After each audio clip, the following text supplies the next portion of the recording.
Amen. Y'all ready for the word tonight? We're going to go another further in our series, Reset. And as we move in that tonight, I want to pick up where we left off on Sunday, but I want to go deeper. Somebody say deeper. So you want to stay with me because we're going to move expeditiously. We're going to flow in this tonight, so it's going to be good. Lift your Bibles high. Let's make our confession of faith together. I am unconditionally loved by God and that harvest. I come to God as I am, but I won't stay as I am, because the life-giving message I'll receive will make me more like the great I am. I'm on 10, and I win in Jesus' name. Remain standing. I want you to go with me. Go with me to, where I want you to go. Go to Judges. Go to Judges. Y'all still here? Judges 16, and we're going to start at verse 1. And we're going to come back to him. We're going to go do a little review, and then we're going to come back to him. Say, I'm in a reset. Come on, talk to me what's in our life. Say, I'm in a reset. That's what you're in. So don't get stressed out. Don't get messed up. Don't let the pressure get on you, all that. Just you're in a reset. You're in transition. When you're in a reset, watch this. You're letting go of what was, and you haven't quite gripped what is, but you're just in that in-between. Touch your neighbor and say, I'm in a reset. Judges 16:1. Now, just so you understand this, Judges was a period of time where there was no clear leadership. And because there was no clear leadership, the Bible says that the people did what was right in their own eyes. So God would raise up a judge who was a deliverer. So when you see the book of Judges, it's not looking, when they say judge, it's different than how we would think of it in terms of a courtroom. It's a judge who was a deliverer. Say deliverer. Now, Samson was one of these deliverers, but Samson had a problem. Samson didn't know how to pick good relationships.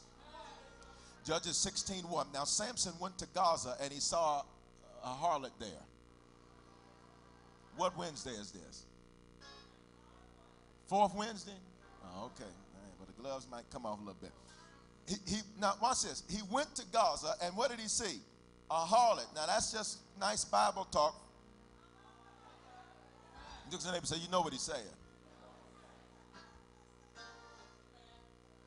And then watch, he knew what she was, but he still went into her.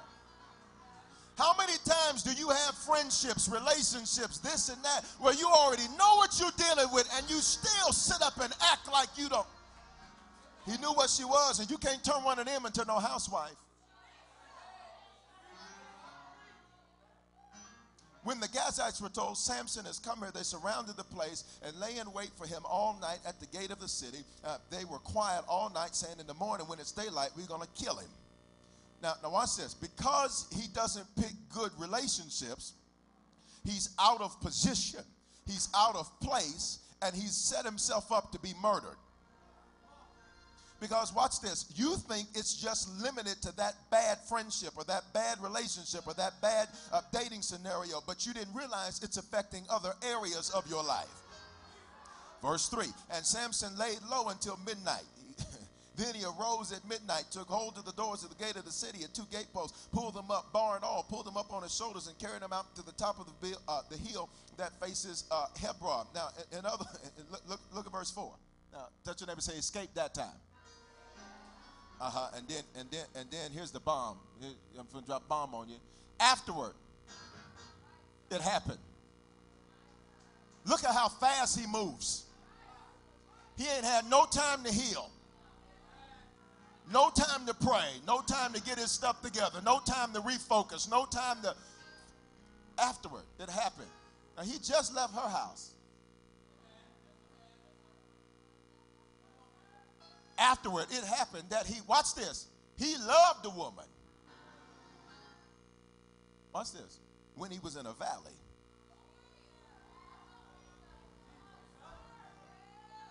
Touch your neighbor and say, make this easy for Bishop.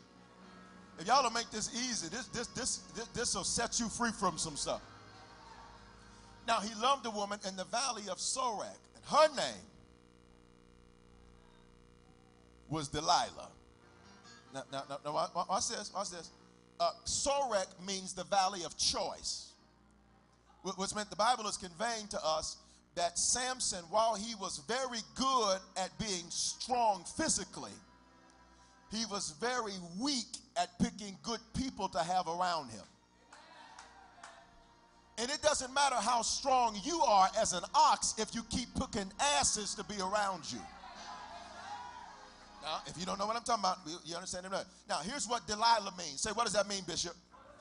Her name in Hebrew, the language of our Old Testament, means one who weakens and makes poor. Touch your neighbor and say, he picked his poison, and his poison killed him.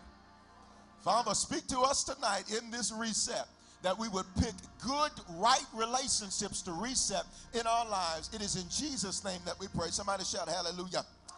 As you take your seats, high five 2 or 3 people. Say, this is going to be good for us. This is going to be good for us. This is going to be good for us. In this life-giving message series, we're resetting and creating new beginnings. And so far in this series, we've hit reset in ourselves. Then we reset how we see success through the lenses of its side effects. And then through learning the ABCs of what we needed to cut out of our lives. And someday, somebody say Sunday, we started learning how to reset the right relationships. And tonight we're going deeper. I want to remind you, a relationship is a decision. Say it's a decision. You've got to stop letting relationships manifest in your life by default. Relationships are doors into your future, which means you literally get to decide your future by deciding the people you allow into your life, which means just because they're there doesn't mean they need to stay there. Are you hearing what I'm saying?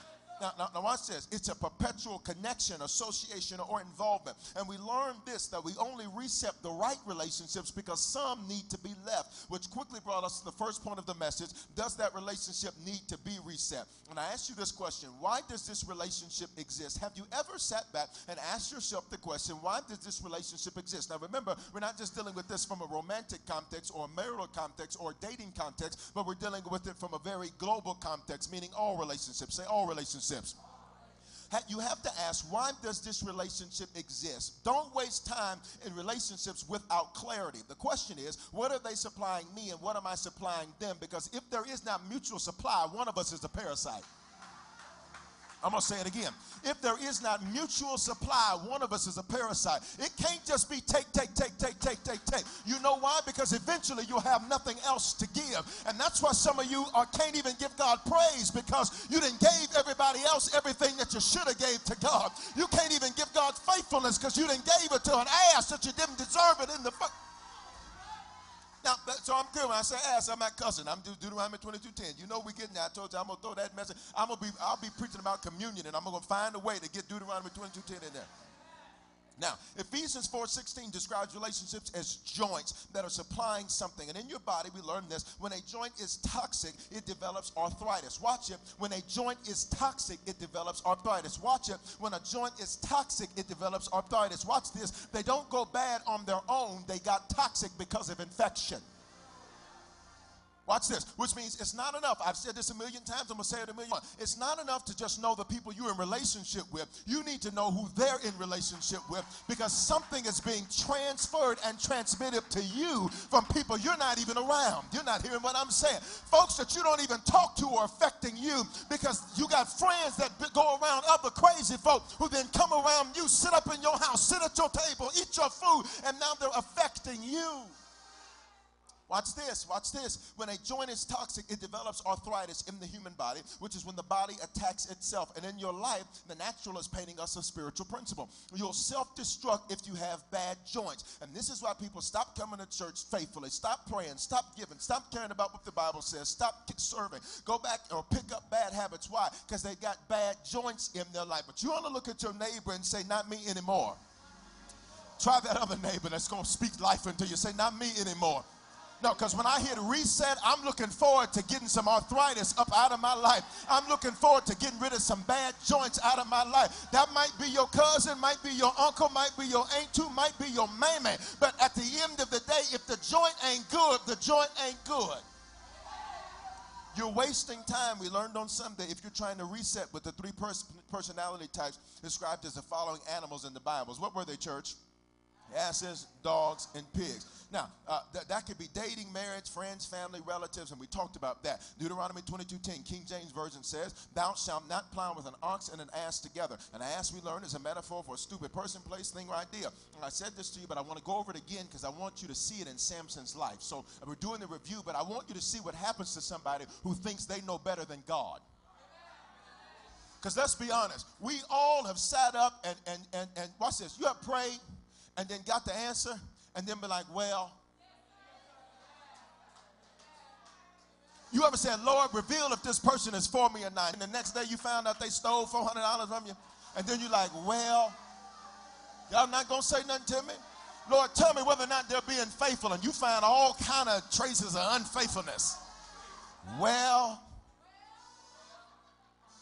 I said, I just want you to see, because I want you to review this so you can see what happens. Now watch this, watch this. Asses, they're consistently inconsistent, and they cause disruptions and delay because an ass can only do well short term. Watch this. Here's how an ass can fool you, is that while they're doing well for that short term, you'll think it's permanent. You'll think it's long term. See, they'll have a good week, and you'll be like, see, prayer works. Prayer changes things. Won't it do it? Won't it do it? And then watch this. And then next week coming, you're like, what the heaven, hell, and earth is this?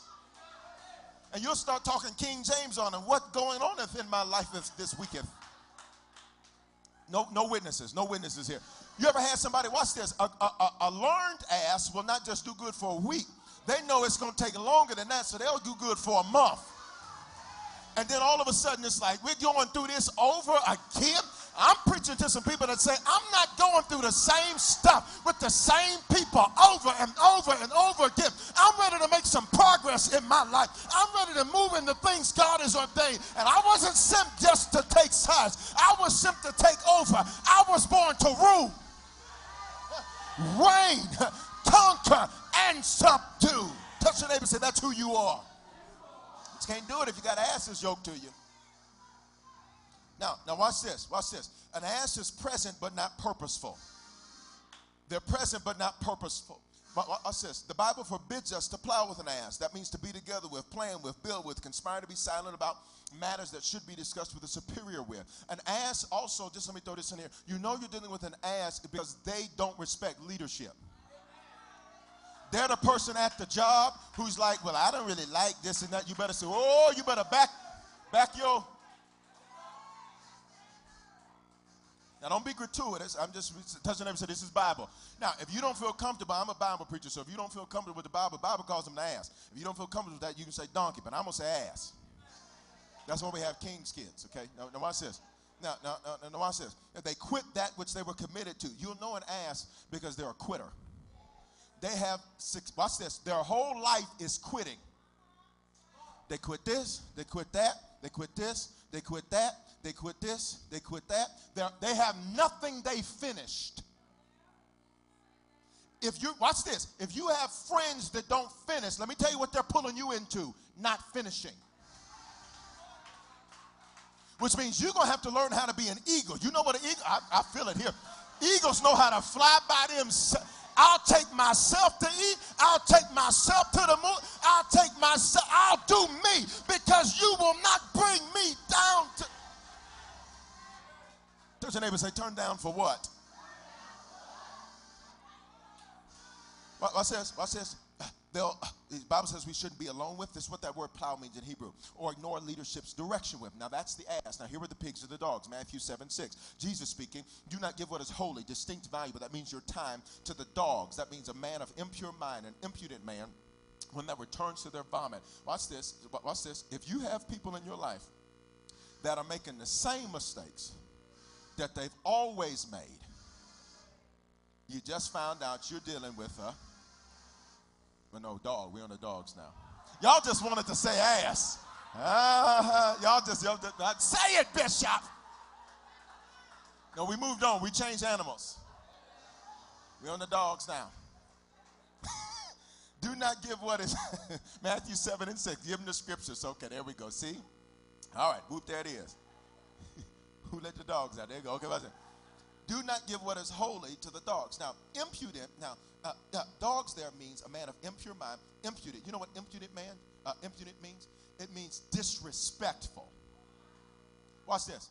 If they're late and don't call, that's a dog. If they tell you they're going to do something and don't do it and don't even call to say nothing about it, that's a dog. And watch this. You can...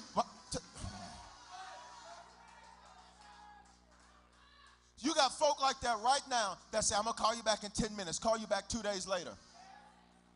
Ooh, child, I got busy. You know why? Because you're a dog. You don't care about being a good friend. You don't care about getting a good... It's quiet. That's all right. I says, touch the neighbor and say, don't be disrespectful. That's what impudent means. It means disrespectful. And watch this. More specifically, that word means due respect. This is the kind of person, watch this, that there's something, there's certain people, there's certain offices that are, let me use our president, for example. Whether you like him or not, whether you're Democrat, Republican, listen, all of them liars. Just tell the truth. Let's just tell the truth about it. Ain't none of them going to do what they say they're going to do.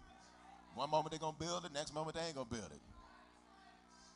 Now, here's the deal. Here's the deal. Here's the deal. He's due respect because of the office he holds. So you don't know him, so he ain't Barack to you. He's Mr. President. Well, I just don't like his. I ain't got nothing to do with it. Roman says he's due honor and due respect. When a judge walks in a courtroom, you rise on your feet. Why? He may be getting ready to put you away for the rest of your life, but he's due honor. He's due respect. In the South, when we were coming up in the South, grown folk were due respect. So you didn't just walk up and start talking to grown people. You said, sir and ma'am. And when grown folk were talking, you didn't talk. You sat there and... But now I know it's a whole new era of parenting where y'all are buddies now. And you wonder why they don't respect you. They don't respect people they think are their equals. You are their leader, not their friend, which means it is your job to say, I don't care if you don't like me. I don't care if you don't want to come over to the house for the holidays, but you're going to show some honor and show some respect. You're going to put some respect on my name. Oh, I just want to be my kids' friends. Okay, and that's why they don't respect you, and that's why you got all kind of debt, thousands and tens of thousands of dollars of debt in your name, because you didn't realize God didn't let you be their parent for you to be their equal. He let you be their parent so you could lead them. Train them up in the way that they should go. But I ain't even preach about that. To the dogs, an impudent man returns to vomit. It means a spiritual predator. We're talking about the dogs. Say the dogs. A spiritual predator who feeds off of others. Watch this. You know you're dealing with a dog because you'll say, come to church. They'll say, no, tell me what he preached. Okay, they're a spiritual predator who is now leeching off of your spirituality. They're a predator. Say predator. Y'all remember that movie Predator with Arnold Schwarzenegger and whoever else? And so you remember Predator. The predator, when the predator was stalking you, the predator would go, watch this, it'd go invisible. So it could blend in. Because you didn't know it was stalking you. You still here? Watch this, watch this. No, watch this. Okay, some of y'all are like, Bishop, what's the connection? There are some people in your life that the reason they keep taking advantage of you is because, watch this, they've been studying you to know what words to say to get you not to take the action you need to take. Okay. All right. Watch this. Okay. Watch this. So you didn't lend that friend $10,000. And then here's the card they play. Well, I thought you was a Christian. And then they're like, oh, you're right. No, I am a Christian. And proof that I am one, I ain't writing you now another check. Because being a Christian doesn't mean a doormat. It doesn't mean ATM. No, that ain't what it stands for. I'm working out my own salvation. You work out your own too. Because I won't give you something. You get to question my Christianity. See, you see the principle? A predator. All right, now watch this. The Bible says don't give what's holy to them, specifically time. Say don't give my time to dogs. Then Jesus said, now here's the gravity of the message. Jesus Christ, the God of unconditional love. Now, let's be clear. Unconditional love doesn't mean unconditional acceptance of our actions. See, he can love us but be like, I'm going to need you to just, but here's the beauty of it. But I'm going to still be with you while you're working on it. No, you missed it. Jesus doesn't throw you away because you got some issues. He doesn't cast you away because you got some issues. He's like, I'm going to walk with you right through whatever you're working on. But even Jesus calls some people pigs and dogs. Consider the message. This is the same Jesus that got up and said, blessed are the this and the this and the that and the other. And then he said, and there's some pigs and dogs out there. You still here? Now watch this. Nor cast your pearls before swine. It's the pigs. Lest they trample. Trample there in the Greek language of our New Testament. It means reject you with disdain by disrespecting you and push you away. They'll hate you for being too good for them. And you were the only one that didn't know that you were too good. Because you were like, watch this. Well, I said, everybody needs love. Right, watch this. Let me tell you something. When you're a shark, sharks need sharks.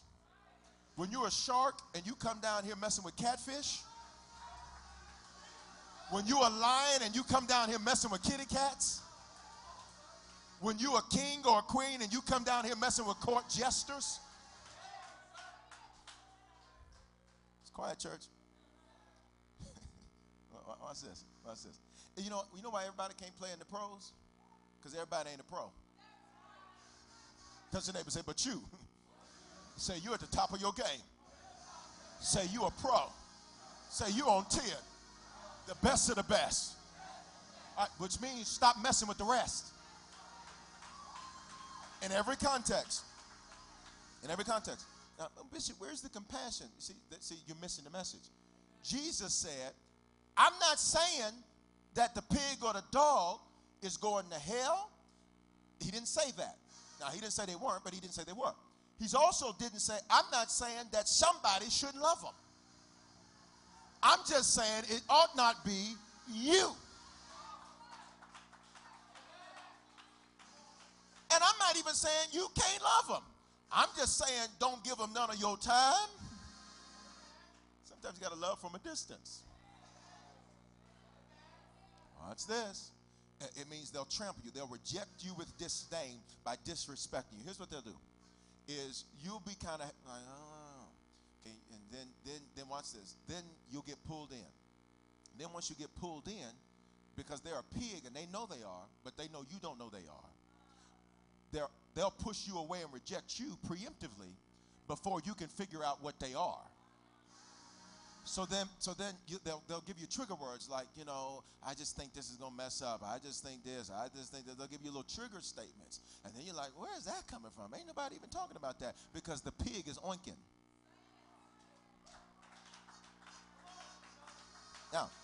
Now, they'll hate you for being too good for them. And Jesus says, don't cast your pearls. They'll cast your pearls under their feet. Now, notice, Jesus is saying they're going to take what's valuable to you and they're going to trample over it. They're going to put it under their feet, which means, watch this.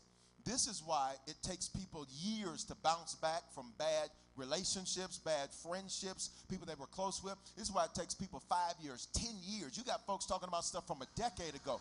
Why? Because what was valuable to you was trampled over, so now you've got to reestablish its value. So now watch this. Your self-esteem was good till you met them. Now you met them and you're like, oh, God, I don't even know if I look good. I don't know if I sound good. I don't know nothing. So now you've got to go fix your pearls, your things of value, because you gave it to somebody that couldn't perceive value. Pigs can't perceive value. That's what Jesus was saying. He says they can't perceive it. So you'll be like, why wasn't I good enough to love? No, it's not that you weren't good enough to love. They're a pig. Who am I preaching to? You'll be like, why wasn't I worth fighting for? It's not that you weren't worth fighting for. It's just that they were a pig. And because they were a pig, they couldn't perceive your value. But I came as your pastor to announce to you tonight that you are valuable. You are loved. You are the head and not the tail. Touch your neighbor and say, I do have value. And anybody that dropped you, thank God they dropped you. Because they were revealed and they were a pig. And you, Watch this. Watch this. Watch this. You still here? You still here? Now, watch this. It says they'll trample them under their feet and turn, and then they'll tear you into pieces. And on Sunday, I talked about how the psalmist said, he said, restore my soul. Say, restore my soul. Now, restore, put back together, restore, again, store, put back together. My soul. Your soul is your mind, thoughts, will, and emotions. Now, check this out. If your soul can be restored, that means your soul can be fractured. Got it? Now, this explains why we have these emotional roller coasters. Why? Because we're fractured. Okay? Part of your soul is, watch this, is still under the feet of a pig. Watch this. The pig is gone. They tearing up somebody else's life. In fact, I'll prove something to you. Watch this. Has anybody noticed this year how people have been bringing you reports about people you ain't even studying about no more?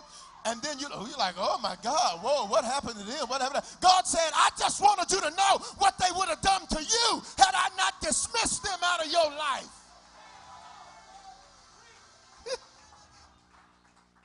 God says they was about to tear you up, but I did a preemptive reset. I kicked them out before they could mess you up. I just brought you the report so you could see what. You still here. Now, watch this. So if the soul can be fractured, it's in all these different circumstances, all these different situations that we've been in through life. And so watch this. Jesus says, here's how your soul gets fractured. It's because you gave things of value, your time, your energy, your thoughts, your emotion. You shared thoughts with people who can't handle thinking. You're sharing vision with people who can't see. They sitting there talking about what they finna eat. You sitting there talking about, listen,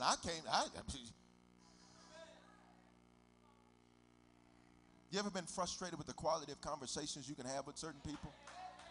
To where you get to the point to where you just rather talk to yourself? Who am I preaching? Thank you for somebody. You know what? It's easy for me to I'll just ride down the street and talk to me. Because talking to you, you ain't talking about nothing. You sitting up here talking about your hurt and your pain and your this and your that. And I'm saying, let's move. Now, watch this. You'll think you're saving time by resetting with them because of your history with them. But history with people doesn't mean there's any value from people. Now, these are the asses, the pigs, and the dogs. Now, the Bible doesn't say to change the nature of the ass, the pig, or the dog. It implies you should recognize when you're dealing with an ass, pig, or dog and then deal with it accordingly. Here's what we sometimes think as Christians. And if you're not a Christian, you're going to get an opportunity to become one in just a minute. Here's what we sometimes think. We sometimes think enough time is going to change them. Enough prayer is going to change them. Notice how in Judges, and we're going to go back to Judges in a minute. Notice how in Judges the Bible didn't call the harlot, and since this is the fourth Wednesday, we're going to drop some letters and just simplify it in a moment. But notice how the Bible didn't clean it up. Why? Because she was what she was.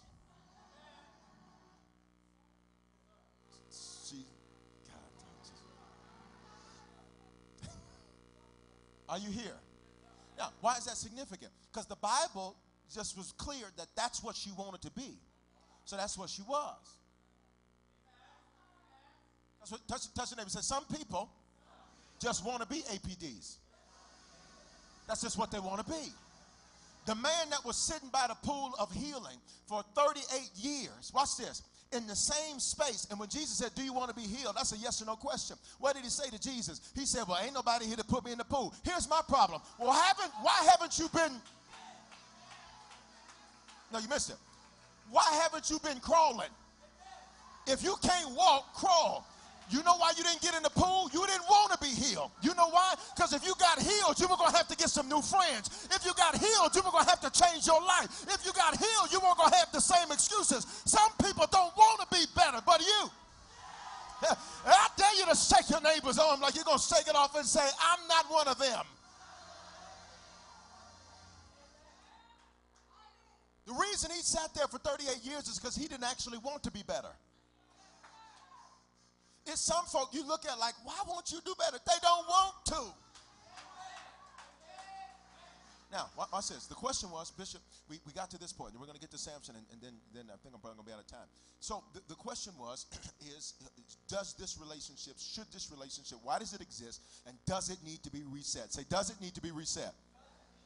Now, and I gave you this statement, you only fight for who fights for you. Does this make sense? If they walk away or threaten to, you may want to let it stay that way. Let me tell you something. There's one thing I just don't like. I'm going to talk real. Fourth Wednesday, here you go. I don't like quitters. Watch this. And I don't like people. Let me tell you something. When Bishop Foreman cares about you, you can take that check to the bank.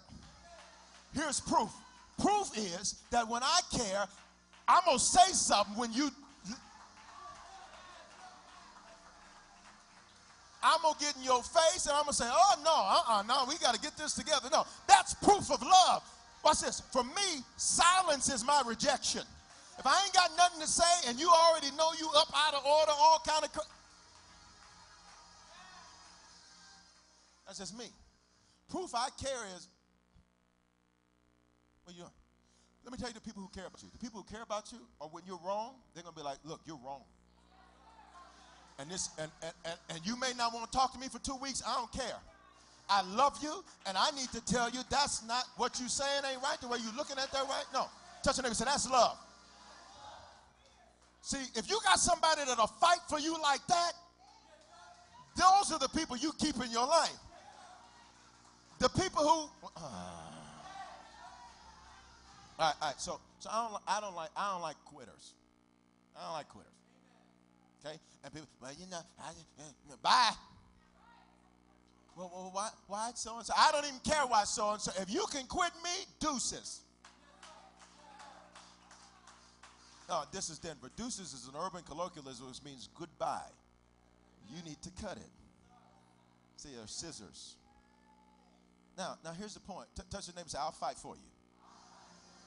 No, tell them like you mean it. Say, I'll fight for you. See, I'm not the kind of pastor that, let me tell you something. See, I care about our people. Now, I'm not saying other pastors don't. I'm just saying I do. So when I preach and the things we talk about and all that, I seek God and I seek God because I want people to have results in their life. So I'm not just sitting up just to make people shout. I'm not sitting up just to make people say, ooh, no. I want you to have some results because I care. That's just me. And if somebody mess with a harvester, they have now tantamount, de facto mess with me. So you start something with one of mine, you done just started something with me. So come see me. Now, here's the deal. But you have folk in your life, watch this, that they're, no, this is relative and situational. Now, if you're acting crazy and being abusive and lying and all kinds of crazy stuff and they walk away, okay, you don't get to say, well, you don't love me. No, I love me more than you, and so love your neighbor as yourself. So you don't get to act like that with me. In fact, me allowing that is actually doing you a disservice. I'm making you think that's okay.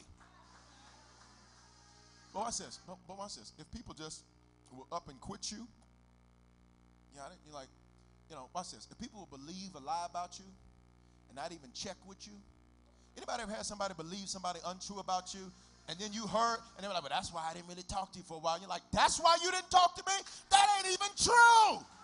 But I tell you what, I don't want to talk to you no more. If you can quit me like that, I don't want you around me. Notice Judas sold out Jesus. Bishop, what are you trying to say? Is that, watch this, there are some people in your life that, watch this, if a high enough bidder comes,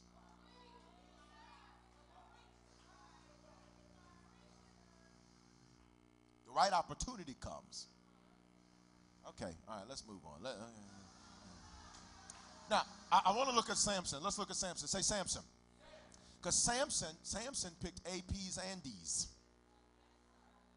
Got it? He literally had 3 picks, and the third pick took him out. Now, I want us to look at this tonight, and then we're going to pick some lessons out of the text, all right? Now, say Samson. Samson was born to Manoah of Zorah. That was his bloodline. Now, Zorah there means wasps, and wasps are parasites. So Samson is in a bloodline of people that pick parasites to be around him. So watch this. He's predisposed to making bad picks in people. Watch this. The people you pick to be around you, check your bloodline, and you'll discover that everybody picks those kind of people.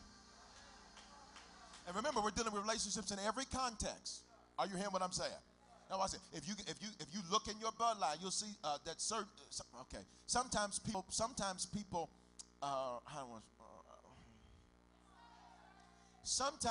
watch this, to feel good, they pick low. So then that way the people around them are lower than them so they can feel better about themselves. But everybody in the bloodline has always done that. Samson's in a bloodline of people that pick parasites.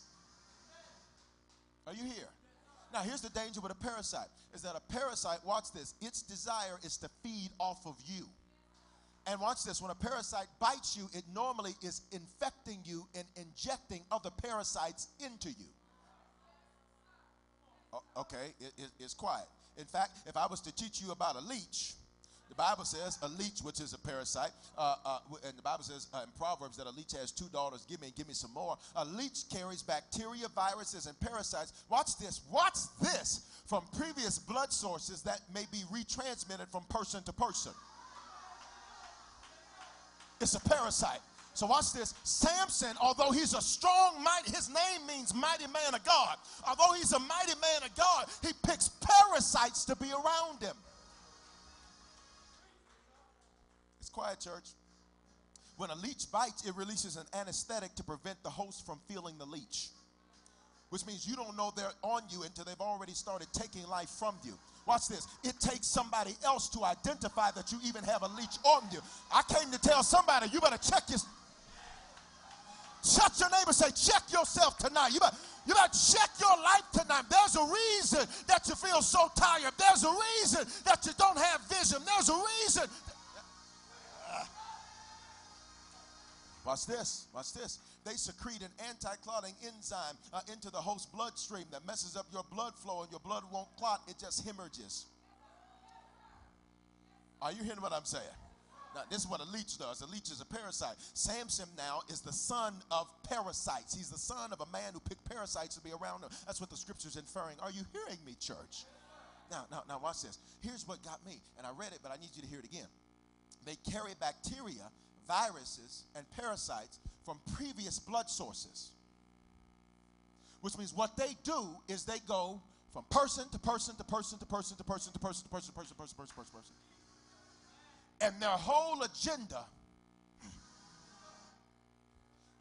and now that they've attached themselves to you, rather than resetting, you pet the parasite. All right, ain't nobody gonna say nothing to me. Ain't nobody gonna say nothing to me, huh? All right, now that's a parasite. The Samson now is the son of a man who the scripture infers picks parasites to be around him. Say, not you anymore. Touch that neighbor, say, not you anymore. Matter of fact, I declare that discernment is going to come upon you, where you will be able to discern people and be able to discern whether or not they should be in your life or out of your life. And when that discernment comes, that the grace of God would follow you so that you can cut them if they need to be cut. In Jesus' name, if you receive that, holla, I receive that.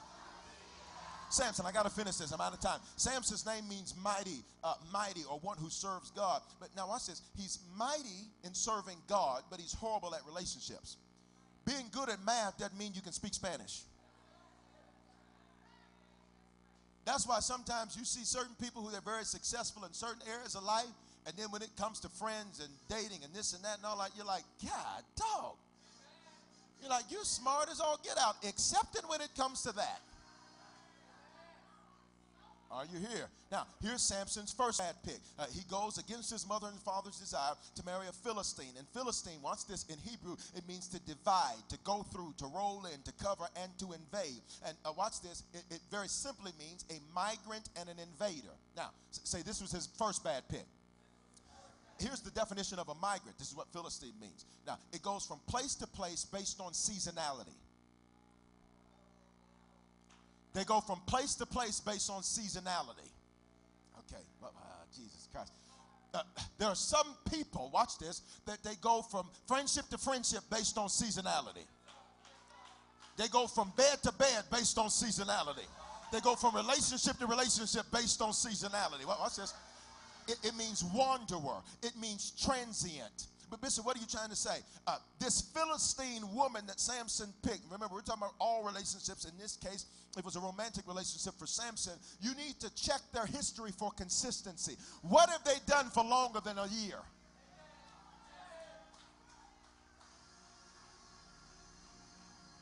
It's quiet right through here. What have they done? Touch your neighbor and say, run a background check. What have they done consistently for any period of time? Because you might be dealing with a Philistine. Oh, Bishop, why is it important that I know I'm dealing with a Philistine? Because of what the second definition is. Remember, it was a migrant, but then the second one was an invader. An invader, watch this, God, dog. They attack their enemy after they enter their enemy's territory. The Philistine woman needed to get in Samson's life so then she could attack from inside his territory. There are some enemies that are out there, but there are some enemies you open the door to and say, come on in here, and the attack's coming from the inside out. But tonight, I declare that if there's Philistines in your life, they're being ejected tonight. Somebody holler tonight. Watch this. Watch this. They attack the enemy after they enter their enemy's territory. Which means, watch this. What's unique about the Philistine, catch the concept, is you have to open the door to let them in your life. And when you let them in your life, then they wreak havoc upon your life. It means burglar, thief, robber. Now, if you read the text, and we don't have time to do that, it says that God wanted to use that relationship to move against the Philistines. But Samson's mismanagement of the relationship caused it to be a distraction. Judges 14:14. So he said to them, out of the eater came something to eat, out of the strong came something sweet. Now for 3 days they could not explain the riddle, but it came to pass on the seventh day, they said to Samson's wife, entice your husband. Now check this out. They said to Samson's wife. So he marries her against his mother and father's desires because he knows better, because he knows everything. Because he thinks because he can do math, he can also speak Spanish. No, okay, now some of you are like, no, they were speaking. No, I don't mean that literally. That's the point, church. Just the point. Okay? Just because you're good at praying doesn't mean you're good at picking. Just because you're good at worshiping doesn't mean you're good at working or whatever. Okay. Now verse. But it came to pass on the seventh day they said to Samson's wife. Who said to Samson's wife? The invaders and the migrants. Okay? Because watch this. Samson knew her. He didn't know who was around her.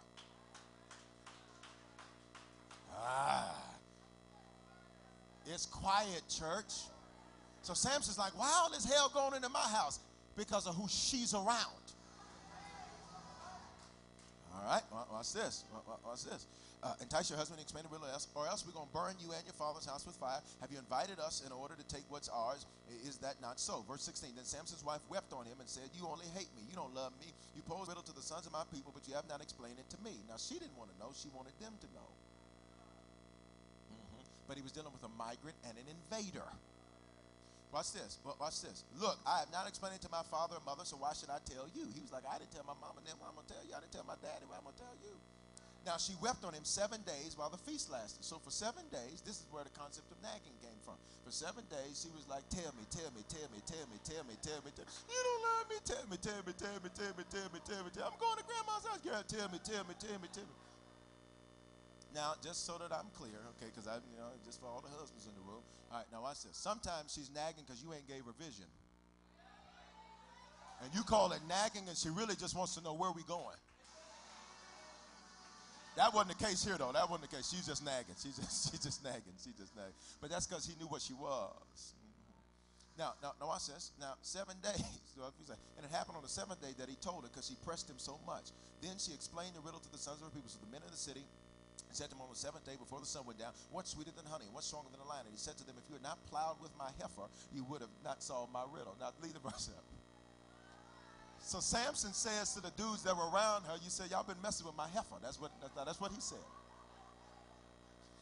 Look what he said. He said, had you not plowed, he said, y'all kept messing with my heifer, and now you didn't solve my riddle. That's what he said. Verse 19, then the Spirit of the Lord came upon him mightily, and he went down to Ascalon and killed 30 of their men. Now check this out. This time, hear me, church. This time, God bailed him out. How, Bishop? Verse 19, the Spirit of the Lord came upon him mightily, and he went down to Ascalon and killed 30 of their men, took their apparel, gave changes of clothing to those who explained the riddle. So his anger was aroused, and he went back up to his father's house, and Samson's wife was given to his companion who had been his best man. So Samson was like, be gone. He's like, well, where I'm supposed to go? He called his best man and said, go with him. So that, watch this, so that relationship was over. But he never ever figured out what in me, Samson, decided to pick a migrant invader in the first place. Catch the point, church. What is it in us that sometimes picks A's, P's, and D's to be around us? It's quiet here. All right? Now, watch this. Look at Judges 15:1. After a while, in the time of the wheat harvest, it happened that Samson visited his wife with a young goat, and he said, now watch this. Now, he said, go be with my best man. Now, here's what you think they was doing the whole time? Talking? reflecting over the holy word of God, doing Torah portions perhaps as good Jews. Well, watch this, Judges 15:1. After a while, in the time of the wheat harvest, it came. What's the wheat harvest? Mean money time.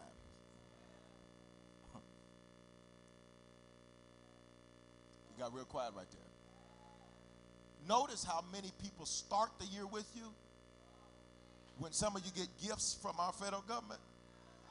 And now look at where they're at now.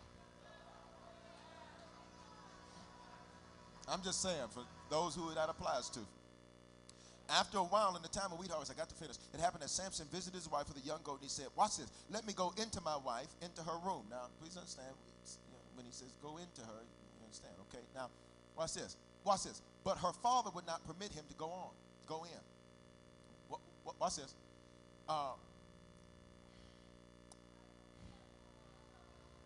God knew that if Samson did not cut off his intimacy with her, she would have destroyed him. Watch this, because intimacy often creates interference. And watch this, it doesn't even have to be sexual. It could just be conversational. Y'all not hear what I'm saying? Intimacy will create interference. You'll stop making good decisions because intimacy is thinking, not the word of God. Y'all not saying nothing, not the word. So God blocked it. God protected him. He was like, no, if you go see her, Samson, I got too much for you to do. No, you can't go see her. Have you seen her? Oh. Doo-doo-doo. That's the first bad pick. Say, God got him out of that one. And I'm not even going to be able to finish this. Can I give you the second one? Second bad pick, Judges 16:1. Now, Samson went to Gaza. Now, we read about this one. And he saw a harlot there. And he went into her. Now, here's how the Bible makes it look. Here's how the Bible makes it look. Hey, how you doing? Hey.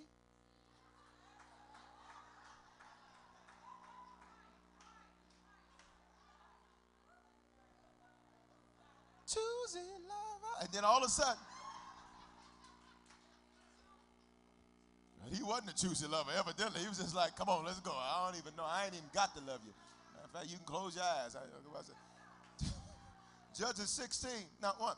He went to Gaza and saw a harlot there. Now, what is the Bible called her? A harlot. Prostitute. Her goose, totally loose. Now, I ain't beating nobody up, okay? I'm just telling you what, I'm trying to just dilute it for you, okay? So that you can see this. Because some of you are like, well, no, Bishop, I don't know no prostitutes. What's a prostitute? For the right amount of money, you can get what you want. Y'all not hearing what I'm saying. It ain't just sexual. It's some people that for the right thing, they'll do anything. They'll betray you for the right thing. Y'all not saying nothing. It ain't just sexual.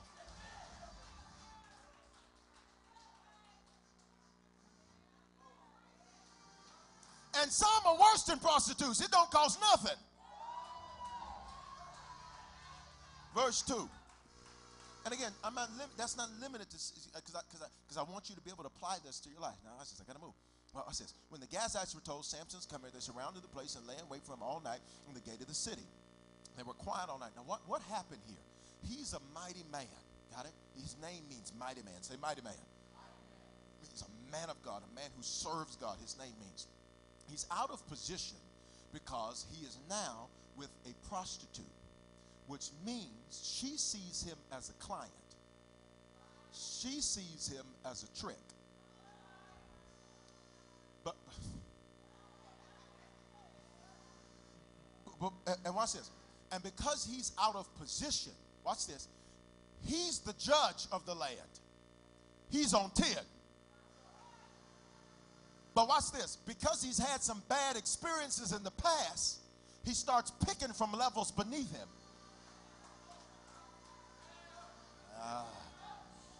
Am I helping anybody? Now, watch this. So they're quiet all night, saying in the morning when it's daylight, we're going to kill him. Samson laid low till midnight. Then he arose at midnight, took hold of the doors of the gated city and 2 gate posts, pulled them up, bar up and all, put them on his shoulders, and carried them to the top of the hill that faces Hebron. Say, God got him out again. So now look at what happens. Look at how the might of this man. Samson's like, he sees what they're doing. So Samson's like, oh, y'all waiting for daylight? Okay, I tell you what, I'm gonna come when you didn't expect it. So at midnight, Samson does all of this, and God gets him out again. God kept rescuing Samson from his bad picks until Samson gets to the fatal pick when he meets a woman named Delilah. Judges 16:4. Afterward, it happened that he loved a woman. Now, notice, verse 3. Now, what happened to her? It's quiet, church. What happened to her? She's 3 verses.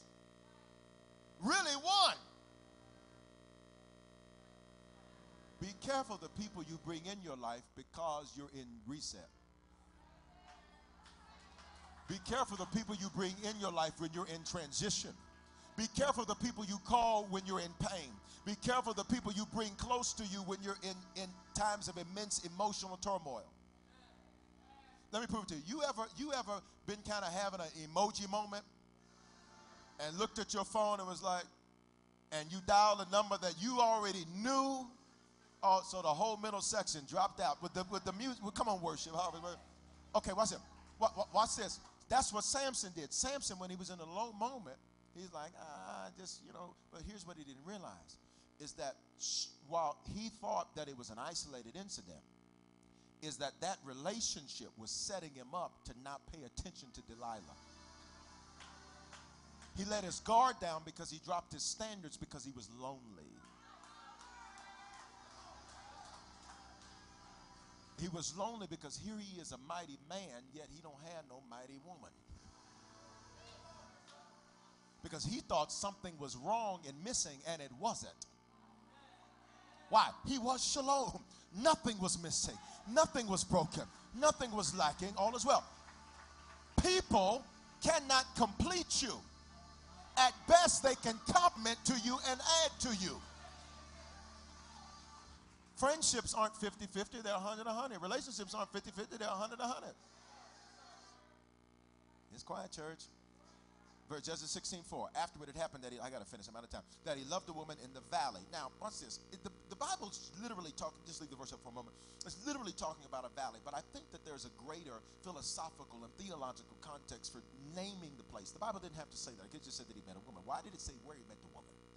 Because I think the Bible wanted to make us clear that he journeyed down. Even though he was on 10, he still had a valley moment. Even though he was God's man, he still had a valley moment. Even though he was shalom, he still had a valley moment. Now here's what's significant, is that he picked her while he was in a low place. And sorek in Hebrew means choice. Which means, watch this, he chose this.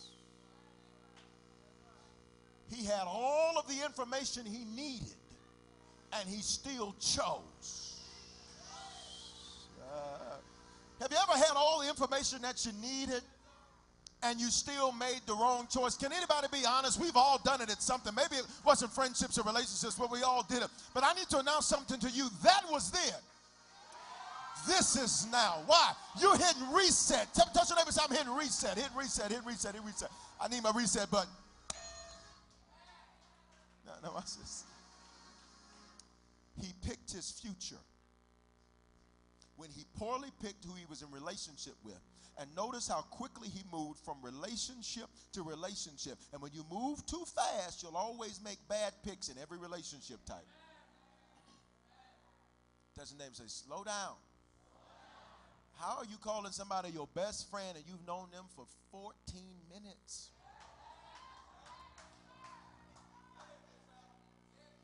You know, in the Hebrew culture, when you sat down and had a meal with people, it was the highest level of honor.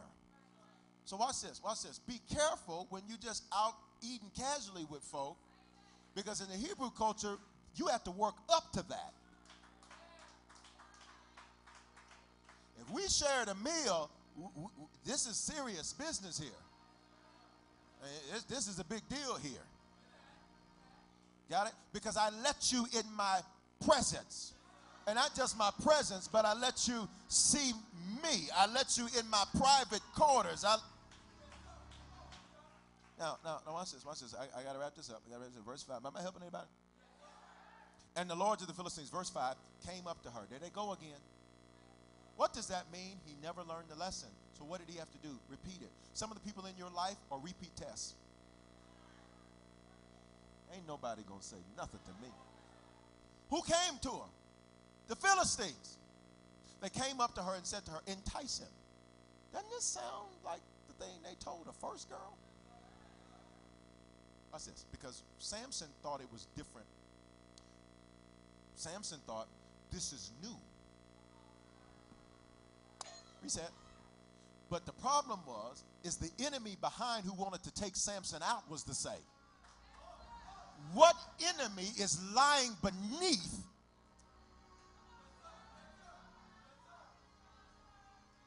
the enemy was the same. The attack was the same. Well, watch this. Some people in your life right now are the same test, same spirit, different body. Ain't nobody gonna say nothing. Watch this. Entice him and find out where his great strength lies, and by what means we may overpower him, that we may bind him to afflict him. And every one of us will give you 1,100 pieces of silver. Now, we don't know how many the lords of the Philistines were, but, just figure 1,100 pieces of silver. She was going to come up. See, because he thought, watch this, he thought that he could change an A, a P, or a D. Not realizing she could be sold to a higher bidder. She'd betray him if the right opportunity came.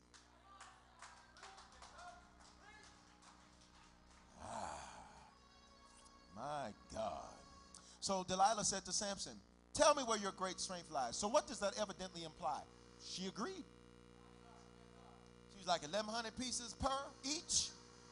Can y'all put that in writing? Email it to me. I'm joking.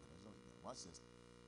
Please tell me where your great strength lies, and what you may be bound with to afflict you. Now, just leave that verse up. Okay, why are you asking me that? No, let's look at her question. Now, I'm going to get actually a little ticked off from her question. So Delilah says to her husband, Ish.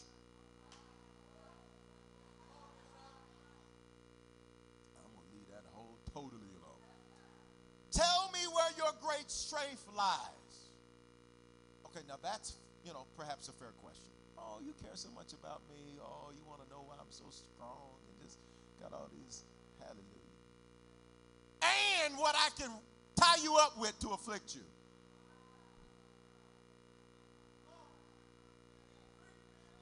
Why in the world do you want to know how to tie me up so you can hurt me? Baby, don't hurt me no more. What is love? You don't know that one? Okay, all right. We'll do that at 11:15 on Sunday. Have it ready. All right. Now watch this. Watch this. She says, what can I do to tie you up so I can hurt you? At some point, you think Samson be like, hold up now. Now, what you say? Perhaps I misread your text. I'm going to have to call you for this one. Okay, she says, tell me how, I got to finish this. Tell me how I can wrap you up and hurt you. At least she was honest about her intentions. Yeah, get that to her. See, some people are honest about their intentions up front. You ignore them. And some people, you never asked them their intentions, so they would have told you had you told them. I'm going to run your life through the ground. That's what I'm going to do. So you're thinking this is going to be a good friendship. This is going to be a great friendship. Oh, well, we're just going to pray for one another and all. You should have just asked them. Nah, I just need somebody to go to eat with after church. I just need somebody to go to eat with after say something. Gym. Now, why are you going to go eat after the gym? No, have some water after the gym. Oh, you have a protein shake. I just need somebody to go get protein shakes with after the gym. Okay, there you go. All right, whatever. Okay, now check this out. Check this out. And Samson said to her, if they bind me, now notice this. God, dog. I'm out of time. I really need to stop, church. I need to stop right here. I'm really out of time. Y'all want me to finish it? Okay. And Samson said to her, if they, question, who is they?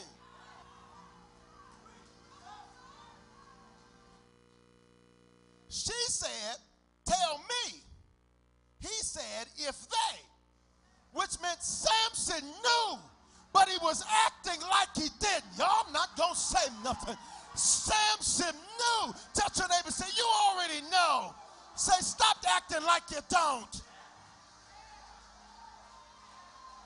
He already knew.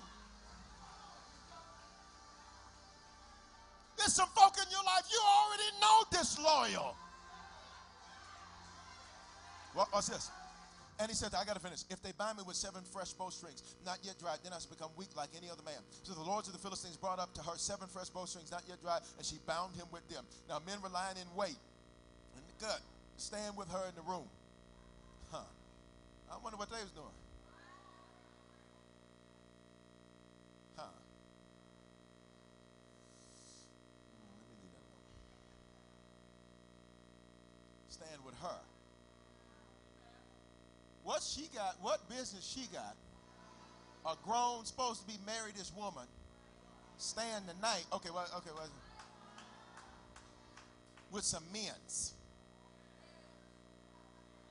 The book says men's. Verse 9, that's what it says now. Stand with her in the room. Now, and she said to him, the Philistines are upon you, Samson. Now, here's my question. Leave the verse up. Here's my question. If she's supposed to be with him, why didn't she be like, Samson, they in here, but I'm fighting, no? Or, Samson, get up, let's go. We got to go now. No, she says, Samson, the Philistines are upon you. I got my check. Now, you know I'm being funny when I say check because they didn't have checks today, but you get the point. Watch this. She says, Samson, the Philistines are upon you. Samson, but he broke the bowstrings as the strand of yarn breaks when it touches fire. So the secret of his strength was yet no. Then Delilah said to Samson, look, you have mocked me and told me lies. I don't understand. Watch this, because this, touch your neighbor and say, this is going to get you. This is going to get all of us. Watch this. After that experience, what more evidence did he need? After this experience, what more discussion needed to be had with her? She should have been dismissed. Instead, he says, well, you know, ain't nobody perfect. Everybody makes mistakes. It's quiet, and I'm out of time. All right, verse 11. Okay, verse 11, real quick. Then Delilah said, come on, verse 11. So he said to her, if they bind me securely with new ropes. Now check this out. Why does he keep doing this? Watch this. I'm going to just give you the point because I may not run out of time. We're not doing 2 CDs. We're doing 1 CD. I ain't doing no 2 CDs. Now watch this. Why? His pride made him think that he could manage an AP or D. And in friendships, relationships, pride will make us think, I can manage this. I can control this. I got this under wraps. I know what they do, and I'm watching. I got both eyes open. The Bible says watch and pray. The problem is you getting played. So he said to her, if they bind me securely with new ropes that have never been used, then I shall become weak like any other man. Why is he doing this? He already knows what's going on. Because his pride is making him think, you got this, Samson. Ain't nobody going to be able to take you. You're Samson. And pride is dangerous because pride will make you think you have control over something you have no control over. Pride will make you think you got a good plan, that your plan ain't nothing compared to what's being planned against you. But tonight, verse 12, come on, verse 12. Therefore Delilah took new ropes and bound him with them. This time she did it. And said to him, the Philistines are upon you, Samson. And here go these men again in the room. And men were lying in wait, stand in the room. But he broke him off his arm like a thread. Next verse. Delilah said to Samson, until now you've mocked me and told me lies. Notice, when you're dealing with an AP or D, they'll accuse you of what they do. She says, you're lying to me. Really, girl? Really? I'm the one lying. Until now you have mocked me and told me lies. Tell me what you may be bound with. And he said to her, if you weave 7 locks of my head into the web of a loom, come on, come on, come on. So he wove tightly with the batten of the loom and said to him, the Philistines are upon you, Samson. But he awoke from his sleep, pulled out the batten and the web from the loom. Next verse. Then she said to him, how can you say I love you? Watch what she plays on him. You remember we talking about all relationship types. I love you when your heart is not with me. Here's my question. How can she even dare to even utter the words love you when she's already been sold off? Are you hearing what I'm saying? You're dealing with an A, P, or D when they accuse you of what they do. It's called projection. Then she said to him, how can you say I love you when your heart is not with me? You have mocked me these 3 times and not told me where your great strength lies. Notice 3 times. So now how many times has God gotten them out? It's been 5 times when you include the other 2. So now between those 2, these 3 times with Delilah, God has gotten them out 5 times. What ran out? Grace. My God. 5 is the number of grace. It's the number of favor. What ran out? Grace. Because watch the next part. Come on, next part.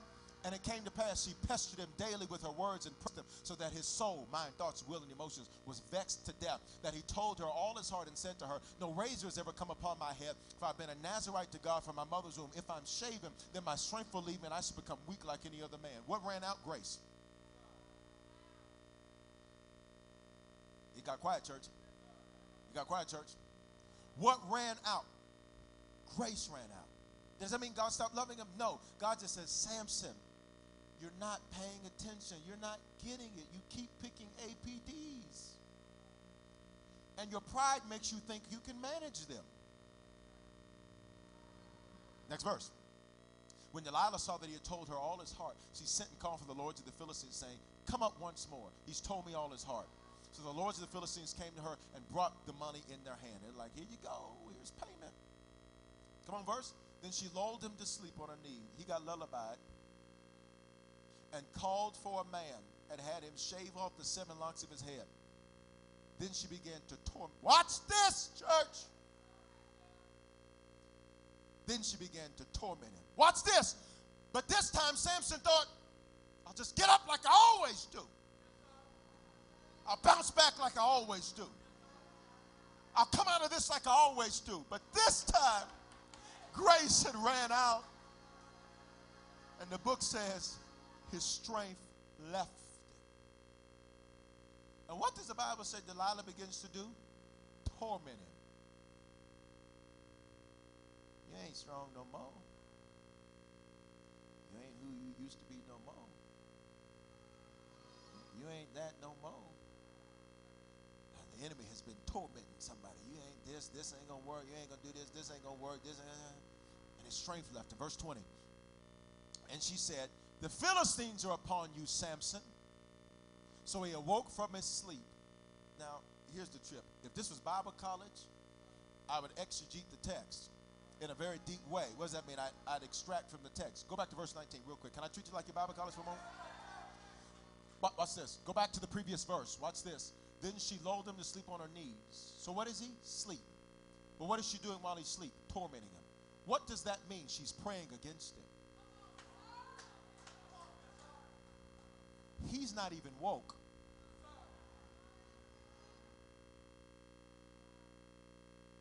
Okay, but I don't have time to go deeper. Verse 20. And she said, the Philistines are upon you, Samson. So he woke from his sleep and said, I will go out as before, as other times, and shake myself free. I'm good. Reset. But he reset with an APD. And we don't reset with APDs. Read this last verse together, church. 1, 2, ready, read. But he did not know that the Lord had departed from him.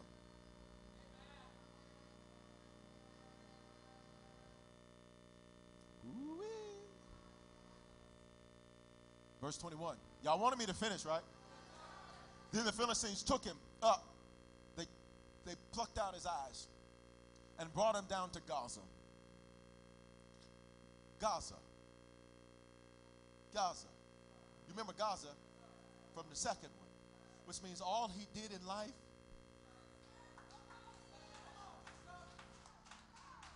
was go in circles. He's back where he was now. First, they brought him down to Gaza. Then they bound him with bronze fetters, and he became a grinder in the prison. He was the mighty man, judge of Israel. And now he's a grinder in the prison, and his eyes have been gouged out. Verse 22. However, you wanted me to finish it, right? Here's what I love about God. Is even when it looks like you made the biggest mistake of your life. Y'all don't know when to shout, Denver. Even when it looks like you made the biggest mistake of your life, there is a however. High five your neighbor, say, you're in your however. You're in your however. However, his hair began to grow again. You're not. Shut your neighbor, say your hair is growing again. Your hair is growing. What does that mean? His strength started to come back. His passion started to come back. Verse 23. Now the lords of the Philistines gathered together to offer a great sacrifice to Dagon, their God, and to rejoice and say, our God has delivered into our hands Samson, our enemy. In other words, they said, we got him. We got her. We finally got him this time, but they didn't know that Samson was back. Y'all don't know what I'm saying. Shut your neighbor, say, I'm back on top. I'm back on top. I'm back. Verse 24. When the people saw him, they praised their God and said, our God has delivered into our hands our enemy, the destroyer of our land, and the one who multiplied our dead. So what happened? When their hearts were married, they said, call for Samson so he can perform for us. Watch this. Y'all wanted me to finish, and I got to do a rush job on it. I got to do a rush job. Watch this. They said, come make him do something, make him dance for us. Make him show us something. Because he won't be what he was. So they called for Samson from the prison, and he performed for them. Watch this. And stationed him, watch this, church, because I need you to see the prophetic imagery. They stationed him between the pillars. They stationed him. I need you to see the prophetic imagery. I need you to see it. They stationed him. Some of y'all still don't get it. They stationed him between. They didn't know they were putting him on. What has hurt you the most this year is getting ready to help you the greatest. Somebody holler, I believe that. Thank you for lying on me. Thank you for throwing in the towel on me. Touch your neighbor, say it's working for you, working for you, working for you. First, I got to finish this. They stationed him. What they were doing to make a mockery of him was putting him at full power, putting him at full strength. Verse 26. Then Samson said to the lad who held him by the hand, let me feel the pillars which support the temple so I can lean on them. If you ever see images of this, that's how he's standing. Then Samson said to the lad, the next verse, come on. Now the temple was full of men and women, and the lords of the Philistines, about 3,000 men and women on the roof watching while Samson performed. Then Samson called to the Lord. He said, Lord, I done made a whole bunch of mistakes. Oh, this is going to be prophetic for somebody tonight. Who am I preaching to? But Lord, remember me. I pray. Strengthen me, I pray, one more time. Touch your neighbor, say, I just need one more time. I just need another wind to come one more time. I just need some more passion one more time. Strengthen me, I pray, just this once, oh God, that with one blow, I can take vengeance on the Philistines for my two eyes. I got to rush to finish it, so notice, who's he finally dealing with? The enemy that had been the problem the whole time.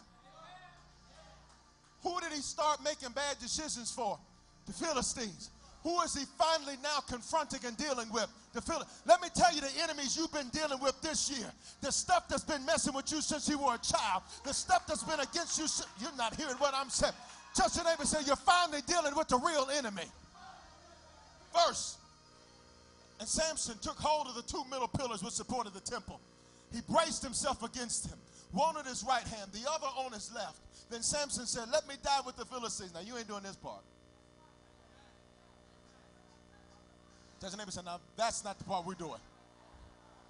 But this is the part we're doing. And he pushed with all of his might.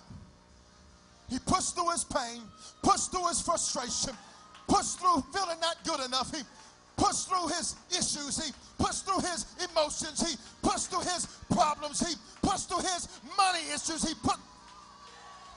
Touch your neighbor and say, push on through it. And the temple fell on the lords and all the people who were in it. Here's this last part. So the dead that he killed at his death were more. Now, I want to just be clear so you don't get this twisted and say, I'm not done yet. So this part of the verse don't apply. So here's how we're going to reverse it. In the latter part of this year, from now until December 31, verse, you're going to do more. You better hear me. I speak it into your life. You're going to accomplish more between now and the end of this calendar year than you have the entire rest of your life. I speak it into your life tonight. Productivity, progress. You're accomplishing more from now until December 31st than you've ever done in your whole life. So the dead he killed, we're going to reverse it, at the end of the year, or more than he killed the rest of the year. You hear? Say, I'm on 10. Father, in the name of Jesus, thank you for giving us the grace that even as we talk about